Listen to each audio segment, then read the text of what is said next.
Told you they weren't going anywhere. And by told you they weren't going anywhere, I meant these album reviews. And before you pointed out, yes, I know I'm wearing a Van Weezer sweater for their OK Human review. I don't have any OK Human merch, and I pre-ordered this last November, or not even last November, the November before that, when they had put out their song The End of the Game and announced Van Weezer. So I've had this for a while. But anyway, yeah, the 14th studio album by Weezer, what was supposed to be Van Weezer's follow-up, is now coming before it. It's called OK Human, which is a play on Radiohead's OK Computer.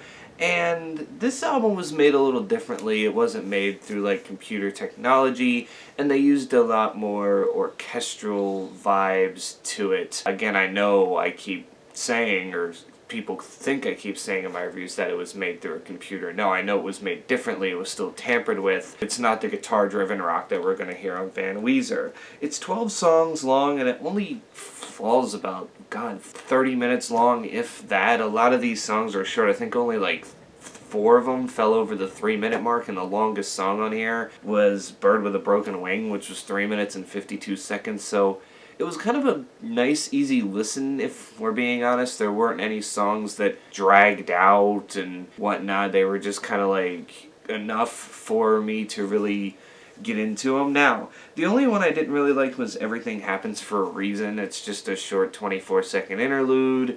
Again, it's like, why put that there? I don't understand. Like, interludes can work, but sometimes they just seem worthless, and this is one of those worthless interludes. Okay tracks I found, Grapes of Wrath, mainly because I don't like the chorus that much. Numbers, which I do appreciate for the fact that it takes a look at like how people only care about like followers on social media, and how it could be the end of you, because once you have a ton of followers on social media, you got to be even more careful with what you post, because if you post the one wrong thing, or one thing people think is wrong, your career could just be over in the blink of an eye, thanks to the cancel culture thing, which I think is a little too toxic. Some people do need to be canceled. It's just some things that others do isn't necessarily a cancelable offense, or it happened years ago and people are just reaching to try to cancel somebody. So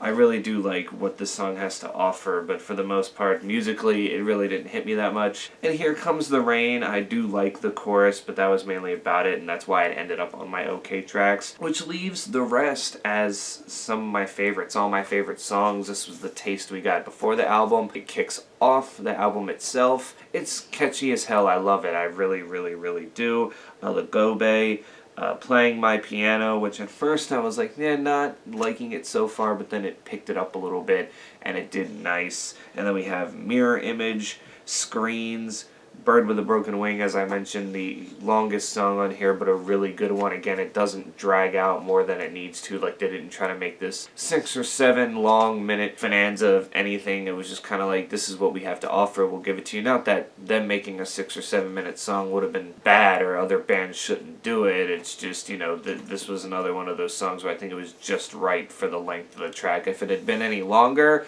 I would have felt like it was dragging out, but under 4 minutes, I think that's where it needs to stay. Dead Roses, again, nice chorus, and La Brea Tar Pits. God damn it. Rivers, help me out. I remember him saying it, and I just kept saying it to myself before this video started, and now I think I just butchered it, which that's just how my brain works. But it's the album finisher, and for the most part it does its job as an album finisher. It slowly eases you out of the album and then just ends, and you're like, oh, that's the end of the album. It really, really does its job. Now, rating this thing was a little hard for me because I just really had no clue how to, you know, really look at this and go, what do I think of it? Because I don't want to call this a holdover album for Van Weezer, because it's really not. They've had this album done for a while, just like they have with the one coming out in May. And you know, I think people aren't going to like this one that much. The fact that it's not as guitar driven as to what we've heard for the singles for Van Weezer, and I can understand that. But what you also have to understand is this isn't Van Weezer. This is an album of its own, and we know they've been teasing the other one for a while, and we're getting this right now. But that just is what it is. People forget in 2019, Weezer decided in January, let's drop the surprise Teal covers album without telling anybody, and that happened a couple months before the Black album. So this isn't necessarily like the first time Weezer's done this, although this time there was different circumstances.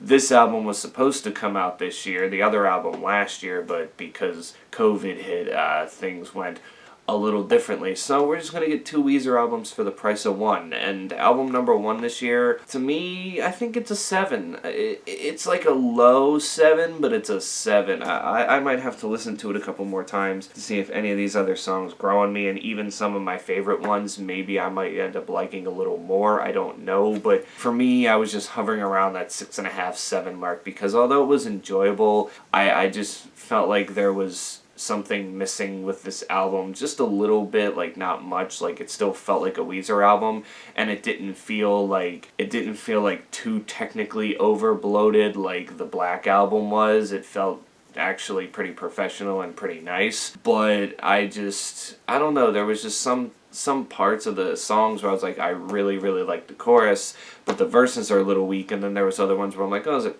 catchy verses, but the chorus is just a little bit of a mess. So it was an interesting album, to say the least, and I do recommend a listen if you're into a lot of like they have an orchestra on here, so you know, if you're into that, that's cool too. A lot of that involved, and of course, you know, if you're just into I don't really know what to call this, indie alternative, then this album should be for you, other than the one coming out in May. So yeah, that's basically it. You guys can tell me in the comments below if you've heard this album. What do you think of this album? What are your overall opinions? And until then, stay safe out there, wear your mask, and I will catch you all in the next one.